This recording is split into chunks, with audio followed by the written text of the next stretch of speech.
26 साल के marathon runner मेरे पास आए। नेशनल लेवल के कॉम्पिटिटर पिछले 8 महीनों में परफॉर्मेंस मिस्टीरियसली गिर रही थी। रूटीन सीमेन एनालिसिस में लो मोटिलिटी, डॉक्टर ने इडियोपैथिक इनफर्टिलिटी लेबल कर दिया। Scrotal examination completely normal, standard workup खत्म, फैमिली कंफ्यूज्ड, एथलीट डिप्रेस्ड। मैंने एक स्पेसिफिक टेस्ट मंगवाया और फाइंडिंग ने उसी की पूरी पिक्चर बदल दी। इस वीडियो में हम समझेंगे क्या सब क्लिनिकल वेरिकोसील होता है, क्यों ये स्टैंडर्ड एग्जामिनेशन में मिस होता है और एथलेटिक परफॉर्मेंस या मेल फर्टिलिटी इश्यूज में इसका क्या रोल है। नमस्कार दोस्तों, मैं डॉक्टर अरुण गुप्ता हूँ, एक Delhi based intervention radiologist. Modern men's health में एक कंसेप्ट इवॉल्व हो रहा है जो क्लिनिकल एग्जामिनेशन की विजिबल फाइंडिंग से आगे की इमेजिंग बेस्ड डायग्नोसिस है। सब क्लिनिकल वेरिकोसील एक क्लासिक एग्जाम्पल है। ये topic competitive athletes, military personnel और इनफर्टिलिटी केसेस में पर्टिकुलरली रेलिवेंट है और आज इसका डिटेल्ड पिक्चर मैं आपसे शेयर करता हूँ। देखिए, इस रनर की स्टोरी पे वापस आते हैं। उसकी ट्रेनिंग शेड्यूल रिगरस था, 80 to 100 kilometre per week running, diet optimise थी, स्लीप रेगुलेटेड थी, सप्लीमेंटेशन अप्रोप्रिएट था। लेकिन 8 महीने में gradually performance plateau, recovery prolonged, race times slip कर रहा था। कंसर्न बेसिक इनफर्टिलिटी वर्कअप भी करवाया फ्यूचर प्लानिंग के लिए। सीमेन एनालिसिस में semen count normal but motility low, standard fertility doctor referral हुआ।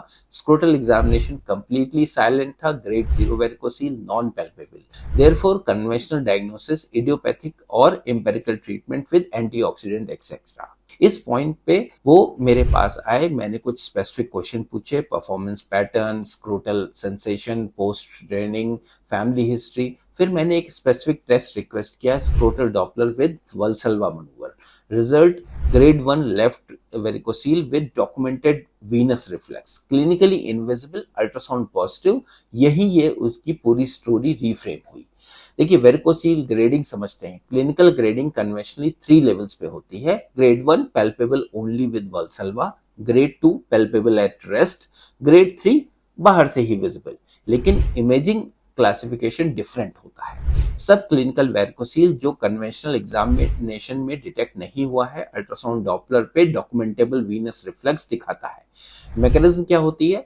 वीनस वाल्व्स लीकेज और retrograde flow occurring, but extent इतना नहीं कि पैल्पेबल स्वेलिंग क्रिएट करे। इंपॉर्टेंट क्वेश्चन, क्या sub clinical varicocele clinically significant है? ओल्डर व्यू था, नहीं, सिर्फ clinical varicocele matters. Modern view, हाँ, in specific scenarios, elite athletes, military personnel, high altitude workers, infertility issues, in population में sub clinical varicocele भी semen parameters और testicular functions को subtly effect कर सकती है। मैकेनिज्म, क्रॉनिक हीट एक्सपोजर और oxidative stress.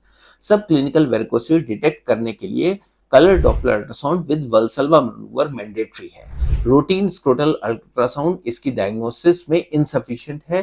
Patient को स्टैंडिंग पोजीशन में स्कैन करते हैं, डॉक्टर स्क्रोटल वेन्स को मेजर करते हैं, उसका डायमीटर मेजर करते हैं और वल्सल्वा मैनूवर परफॉर्म करने के लिए इंस्ट्रक्ट करते हैं। कैसे करते हैं? Deep breath in, push down as if you are straining. इस मैनूवर के ड्यूरिंग हम रेट्रोग्रेड वीनस फ्लो डिटेक्ट होता है। ये रिफ्लेक्स की डायरेक्ट एविडेंस है। ग्रेड 0 रिफ्लेक्स, कोई रिफ्लेक्स नहीं। Grade 1 subclinical reflux only during Valsalva, वो भी brief. Grade 2 onwards continuous reflux और प्रोग्रेसिव। ट्रीटमेंट डिसीजंस कॉम्प्लेक्स होते हैं सब क्लिनिकल केसेस में। डिफॉल्ट ट्रीटमेंट नहीं है, सिर्फ ट्रिगर करता है टारगेटेड असेसमेंट। इस रनर में Doppler positive, semen abnormal, performance affected. Combined factors treatment justify करते हैं। प्रोसीजर चॉइसेस क्या है? एम्बोलाइजेशन जो मिनिमली इन्वेजिव है या माइक्रोसर्जिकल वेरिकोसिलेक्टमी। इस एथलीट में एम्बोलाइजेशन हमने प्लान किया क्योंकि रिकवरी टाइम मिनिमल है। No scrotal cut, psychologically important है एलीट एथलीट्स में। No testicular artery injury risk, micro catheter right femoral vein से लेफ्ट टेस्टिकुलर वेन तक। रिफ्लेक्सिंग पाथवे को ऑक्लूड किया with combination of foam sclerosant and glue.